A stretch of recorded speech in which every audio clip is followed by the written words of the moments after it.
네, 오늘 6월 졸트 구인이직 보고서 살펴보도록 하겠습니다. 구인 건수 보시는 것처럼 743만 7천 건으로 집계가 됐고요. 직전 달 771만 건에서 27만 5천 건이 줄었습니다. 사실 직전 달 데이터가 크게 좀 증가하는 모습이 나오면서 고용시장에 대해서 어느 정도 부정적인 견해가 좀 약해졌는데, 사실 지난 데이터도 하향 조정이 5만 7천 건 더 줄은 것으로 나왔고요. 그리고 이번 달 다시금 감소폭이 확대가 되면서 고용시장이 둔화되고 있는 모습을 이어나갔습니다. 무엇보다도 예상치가 750만 명이었는데 이를 하회한 것이고, 그림 보시게 되면 24년도부터 700만에서 800만 건 이 사이에 정체 횡보되는 모습이 이어지고 있죠. 사실 직전 저점 보시면 여긴데 이때가 710만 건입니다. 작년 9월 달이고 거기와 800만 건 사이에 정체 횡보되는 모습이 이어지고 있다. 그 전까지는 뚜렷하게 감소세가 나왔다가 정체 횡보되는 모습이 이어지고 있습니다. 지금은 박스권의 중간 수준을 유지하고 있는 모습을 보여주고 있고요. 방금 보신 졸트 데이터가 6월 달인데 사실 이 졸트 데이터를 선행해서 보여주는 게 취업정보업체 인디드의 민간 부분 채용 공고 추이를 보시면 됩니다. 7월 18일자 기준으로 차트를 보게 되면 위치가 여기거든요. 물론 직전 저점에서 좀 높아지긴 했으나 추이 자체가 큰 의미가 있는 그런 변화는 아니고 어느 정도 뚜렷하게 감소세가 지속되고 있다, 이렇게 봐야 되겠죠. 지금은 어느 정도 낮은 수준 레벨에서 유지가 되고 있는 모습입니다. 이 확대된 모습 위치가 여기입니다. 왼쪽 차트에 이 음영이 칠해진 이 구간인데 졸트의 흐름 보면 변동성을 갖고 있긴 하지만 방향성은 결국 인디드 취업 부분의 민간 부분 채용 흐름으로 이어지고 있다는 거 확인이 됩니다. 따라서 결국 선행 데이터의 흐름을 우리가 알고 있기 때문에 졸트 구인이직 보고서의 방향성은 너무나 명확하다, 이렇게 볼 수가 있고요. 고용 데이터를 볼 때 하나의 지표만을 갖고 과대해서 해석할 수 있는 경향이 있습니다. 특히 이제 졸트의 경우에는 어느 정도 한계를 갖고 집계를 하는 방식이 있기 때문에 좀 주의를 해야 된다라고 여러 번 말씀을 드리고 있죠. 정확한 실제 채용 수요를 반영하기는 어렵다, 이렇게 볼 수 있습니다. 여러 가지 논문도 있고 특별히 구인 활동에 대한 기준이 상당히 폭넓어서 소셜미디어에 게시를 한다든지 지인을 추천받다든지 이런 등등도 다 포함을 하게 됩니다. 기준이 모호하죠. 그러다 보니까 데이터 품질에 대한 의심을 하고 있는 상황이다, 이렇게 계속 강조를 드리고 있고요. 응답률 자체도 최근 데이터가 35%까지 낮아져 있는 상황입니다. 보시면 60%를 상회했던 이런 모습이 코로나를 거치면서 급격하게 줄어든 모습으로 확인이 되고 있고요. 사실 졸트 데이터는 코로나 직전에는 관심을 갖지 않던 그런 데이터였습니다. 그 이후에 고용시장에 대한 관심이 높아지면서 어느 정도 이런 부분이 관심을 갖게 되었지만 코로나 이전의 졸트는 최하위 경제 지표였다는 것을 좀 알려드리고 싶고요. 그렇기 때문에 단순히 실업자당 채용 공고로 나눠서 살펴보게 되는 데이터가 있죠. 실업자 한 명당 구인 건수에 대한 흐름인데 이 차트 하나만을 갖고 미국 경제를 논하는 분들이 가끔 계셔서 제가 이 내용에 대해서 그렇게 신뢰성을 높게 여길 만한 내용은 아니다라고 계속 강조하기 위해서 이 졸트 통계에 대한 한계와 해석상 주의점을 설명드리고 있는 겁니다. 가끔 보시면 실업자 한 명당 구인 건수가 지금 1을 넘기 때문에 여전히 고용시장이 견고하다, 이렇게 얘기를 하시는 건데 쭉 말씀드렸다시피 이 수치 자체는 실업자와 채용 공고로 나눈 그런 결과에 불과합니다. 채용 공고가 불확실하다면 이 데이터 자체도 불확실할 수밖에 없겠죠. 지금 보시면 이 차트는 역으로 계산을 한 거죠. 이거를 많이 보시는데 6월달은 1.06배가 나왔습니다. 보시면 팬데믹 이전 수준에 위치를 한 것이고요.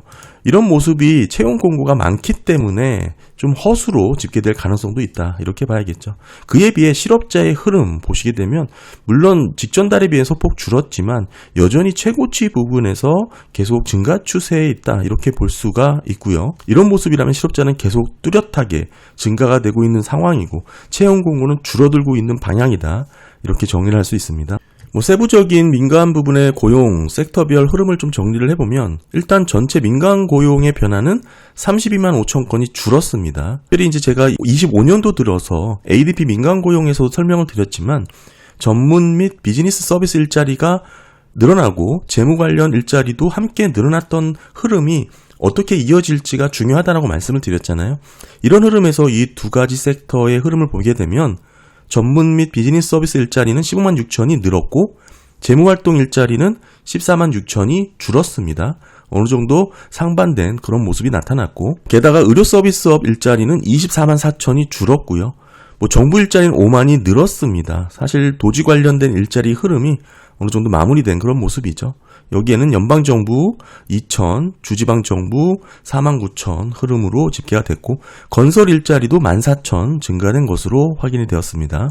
말씀드렸다시피 의료 서비스업 크게 줄었고요. 레저 접객도 많이 줄은 것으로 확인이 되었습니다. 6월 채용 보시면 직전 달보다 26만 1000건이 더 줄었습니다. 흐름 보시면 지속적인 채용 건수가 감소 추세를 이어나가고 있죠.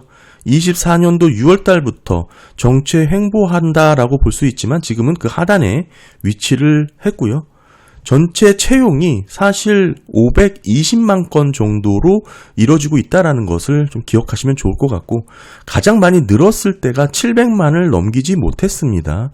이런 흐름을 아까 채용 건수랑 비교를 해보시면 의미가 있다라고 제가 말씀을 드렸죠. 이런 모습을 구인율과 고용률의 추이에서도 보실 수가 있는데 구인율은 7.7까지 올라갔다가 지금 뚜렷하게 줄어들고 있는 모습, 고용률도 오르긴 했으나 이 정도의 간극이 벌어졌습니다. 구인 건수에 대한 허수 집계 가능성이 상당히 높다. 제가 예전에 강조를 드렸던 내용이고 이런 부분이 실제 채용 건수 증가폭과 차이가 많이 나고 있다. 한마디로 채용을 하지 못하는 그런 구인 건수가 무슨 의미가 있냐? 이런 부분을 좀 짚어봐야 됩니다.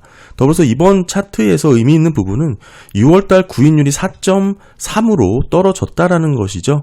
보시면 이 베버리지 곡선 상에서 4.5를 하회하게 되면 실업률이 큰 폭으로 상승할 수 있다. 이런 흐름인데 이게 4.5를 하회했기 때문에 흐름 자체가 실업률이 높아지는 쪽으로 이게 시계의 역방향입니다. 그렇기 때문에 실업률이 크게 오를 수밖에 없는 상황이다.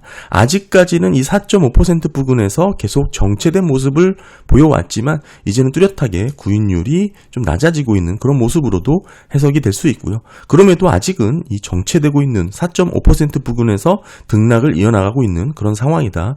이렇게 볼 수가 있습니다. 그리고 고용률 관련해서 지금 3.3% 상당히 낮은 구간까지 떨어졌는데 이 의미가 과거 고용률이 3.3%였을 당시를 좀 찾아보면 08년 9월 달이 있고요. 2010년 초반 때도 있습니다. 각각 이때 고용률이 3.3이었는데 당시 실업률은 6.1, 8%였습니다. 따라서 고용률이 낮다라는 의미는 그만큼 일자리 찾기가 어렵다라는 뜻이죠. 그런데 그때와 지금의 실업률 차이는 왜 이렇게 많이 날까요? 결국에는 이런 부분이 실업률의 계산을 하게 되는 경제활동 참여율의 차이다. 이렇게 볼 수가 있습니다. 정리해보면 6월달 채용 지난달보다 좀 크게 줄어서 낮은 레벨까지 떨어져 있고요. 다음은 퇴직입니다. 마찬가지로 직전달 대비 15만 3천 줄은 모습이고 지속적인 퇴직 건수가 감소 추세에 있습니다. 낮은 구간까지. 지금은 어느 정도 정체 횡보되는 가장 낮은 이탈을 해서 최저치까지 떨어져 있는 상황이고요. 퇴직자도 계속 줄어들고 있는 모습입니다. 다음은 자발적 퇴직 이직자인데요. 직전달 대비 12만 8천이 줄어서 지금 보시면 이 빨간색 위치고 코로나 이전의 레벨까지 뚝 떨어져 있는 상황입니다. 자발적 퇴직자, 이직자가 줄어들고 있다는 것은 고용시장 활력도가 떨어졌다. 이렇게 볼 수 있죠. 그렇다고 해고가 늘어난 것은 아닙니다. 6월달 해고 보시면 직전달 대비 소폭 더 줄었습니다. 여기죠. 뚜렷하게 증가된 모습은 아닙니다. 어느 정도 팬데믹 이후에 최고치까지 오르긴 했으나 이 정도 구간에서 계속 정체 횡보되는 모습이 이어지고 있고요. 완만하게 증가되고 있는 그런 상황이다라고도 볼 수가 있습니다. 그렇다고 급격하게 해고가 늘어나고 있는 그런 모습은 아닙니다. 변화율로 보더라도 증감률이 마이너스 0.43%로 더 오히려 줄었죠. 보시면 이런 변동성의 모습을 보이고 특별한 방향성 없이 정치 횡보되고 있는 상황이다. 이게 해고가 오르게 되면 선행 데이터로 볼 수 있는 게 아니고 후행으로 오르게 되는 겁니다. 경기 침체의 결과라는 것을 이 해고 데이터 좀 기억하시면 좋을 것 같고요. 6월 해고율 1%가 나왔는데 보시면 21년도부터 0.9에서 1.2% 구간을 계속 정체 횡보하고 있죠. 그 구간을 계속 유지를 하고 있다. 뚜렷하게 해고가 늘어나고 있는 것은 아니다라는 거 계속 말씀드리죠. 그리고 과거 대비 이 해고율 자체의 레벨이 다운되고 있다고 말씀드렸는데 여전히 이 경기 침체를 겪으면서 있어서 평균 해고 건수의 수준이 계속 낮아지고 있습니다. 이게 경기 침체 주기와 관련이 있다는 논문도 제가 설명을 드린 바가 있었죠. 이런 부분 뚜렷하게 확인이 되고요. 더 나아가서 이런 흐름 모두 동일합니다. 실업수당 청구 건수에서도 확인이 되는 그런 모습이고, 보시면 과거 흐름 역시나 해고일 장시가 후행으로 나타났다는 거 확인이 됩니다. 더불어서 챌린저 해고 건수 최근 데이터도 살펴보면 5월달은 MOM-12%가 줄었습니다. 대신 YOY는 47%가 늘어났고요. 9만 3천 건으로 집계가 됐습니다. 특히나 이번 달 챌린저 해고 건수는 도지 관련 감원이 주요 이슈가 아니고 관세라든지 예산이 줄어든 삭감, 그다음에 소비 지출이 위축되는 그런 불안 요인 등으로 인해서 감원이 됐다라는 것이 좀 특징입니다. 그 직전까지만 하더라도 도지 관련 감원의 파급으로 나타난 해고 건수의 급증이 있었는데 지금 이런 여파가 좀 다양하게 확산되고 있는 것으로 나타났고요. 한마디로 기업들이 지출을 줄이고 채용을 늦추고 있고 해고 건수가 늘어나고 있는 상황이다. 이렇게 볼 수가 있습니다. 지금 올해 5월까지 보시게 되면 총 69만 6천 건의 해고 건수 발표가 있었는데 이게 작년 같은 기간 동안 비교를 해보면 80%나 증가된 수치입니다. 지금 파란색 보시면 이때가 코로나 때죠. 코로나 때까지 정도는 아니지만 2018년 이후 코로나 제외 가장 높은 수준으로 해고 건수가 집계가 되고 있는 상황이다. 이렇게 볼 수 있습니다. 네, 더불어서 6월 평균 주당 노동시간은 34.2시간으로 가장 낮은 수준을 유지를 하고 있고, 이렇게 노동시간 줄어들었다라는 거 하나만 보더라도 현재 고용 노동시장의 흐름을 명확하게 이해할 수가 있습니다. 그리고 컨퍼런스 보드의 소비자 신뢰지수 중 노동시장 평가 부분 좀 짚어보면 더 악화된 것으로 나왔고요. 7월달은 긍정평가는 늘긴 했으나 부정평가가 더 많이 늘어서 인식이 더 나빠졌다. 이렇게 볼 수 있습니다. 일자리 풍부하다고 말한 소비자는 30.2%, 직전달 소폭 상향 수정된 거에서 늘어났고요. 보시면 0.8%포인트가 증가했죠. 일자리 구하기 어렵다라고 말한 부분은 18.9%, 직전달 데이터 하향 수정이 된 거에서 증가를 했습니다. 1.7%포인트 증가고요. 결과적으로 긍정인식이 부정인식을 빼게 된 이런 긍정도 측면에서 보면 오히려 0.9%포인트가 줄어든 것이죠. 한마디로 노동시장에 대한 체감은 전반적으로 악화된 상황이다. 이렇게 볼 수 있습니다. 따라서 노동격차로 보게 되면 이번 달 11.3%포인트 나왔는데 직전달이 상향 수정이 되었기 때문에 사실 직전달 데이터가 2017년 이후에 최저 수준까지 떨어졌던 상황이었는데 이게 상향 수정이 되면서 이번 7월달 데이터 즉 11.3%가 2017년 초 이후 최저 수준이다. 이렇게 말씀드릴 수가 있겠죠. 그만큼 현재 미국 소비자들이 느끼는 노동시장에 대한 평가가 상당히 부정적이다. 가장 낮은 수준까지 떨어져 있다. 이렇게 쉽게 이해하시면 좋을 것 같습니다. 말씀드렸다시피 일자리가 풍부하다고 말한 이 파란색과 일자리 구하기 어렵다고 말한 빨간색의 흐름인데 이 방향을 중요하게 보셔야 됩니다. 우리가 연착륙 사례라고 꼽는 게 97년도와 2015년이 있는데 당시는 이 방향이 반대 방향이었습니다. 구조적으로 노동시장이 회복되던 그런 구간이었다는 것을 좀 기억하시면 좋을 것 같고 지금은 과거처럼 경기 침체 직전에 나타났던 그런 모습이라는 것을 보시면 좋을 것 같습니다. 네, 오늘 6월 졸트 구인이직 보고서 살펴봤습니다. 감사합니다.